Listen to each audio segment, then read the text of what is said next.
Master Koki Kameda may mensahe para kay Cuadro Alas. Ayon sa post ni Master Kameda, "Congratulations Janriel Casimero, proud to be your promoter. The journey continues." Nilagyan ng flag ng Japan at Pilipinas. Agad naman pinost ni Casimero ang kanyang mensahe sa kanyang Facebook page. Sinabi niya, "Thank you so much Master Koki. Proceed to our next plan. Let's go." Ayan mga boss, ibig sabihin nito patuloy pa rin ang partnership ni Kameda at Casimero. Matatandaan na expire na ang kontrata ni Casimero kay Kameda matapos talunin si Luis Neri. Pero inalok ulit si Casimero ng panibagong kontrata at may balitang malaki ang offer. Siguro ang next fight para kay Casimero gaganapin pa rin sa Japan. Sana bigyan ni Master Kameda ng swabing kalaban para mas lalong umangat ang rankings.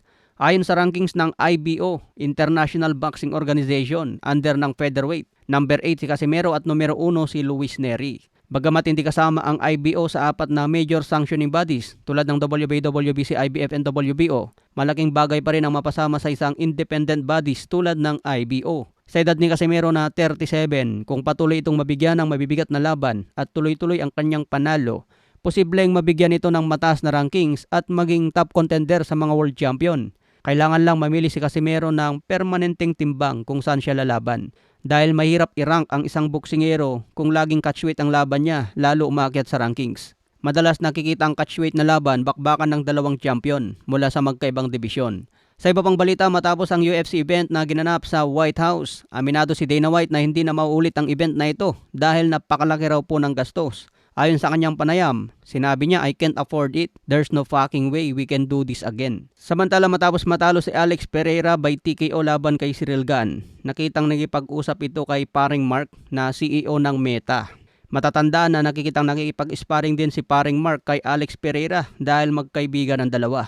Sa iba pang balita, update sa latest rankings ng pound for pound sa UFC. Number 1 si Islam Makhachev, number 2 si Ilia Topuria, number 3 si Alexander Volkanovski, number 4 si Alex Pereira, number 5 si Peter Yan, number 6 si Thomas Pinal, number 7 si Merab Dvalishvili, number 8 si Sean Strickland, number 9 si Joe Soban, number 10 si Hamza Chimaev. Matapos ang bakbakan sa UFC White House, malamang magbabago na ito dahil natalo si Ilia Topuria na number 2 pound for pound. Sinabi rin ni Dana White na nasa hospital ngayon si Topuria at posibleng nabasagan ng orbital bone. Samantala, Terence Crawford binanatan si Ilia Topuria dahil nabugbog. Sabi ni Crawford sa kanyang post, "This guy that he said he would knock me out and whoop me and Shakur at the same time."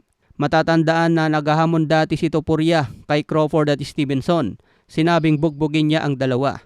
Kaya matapos matalo si Topuria kay Justin Gaethje by TKO sa round 4, kinantsawan agad ni Crawford. Okay mga boss, follow for more updates.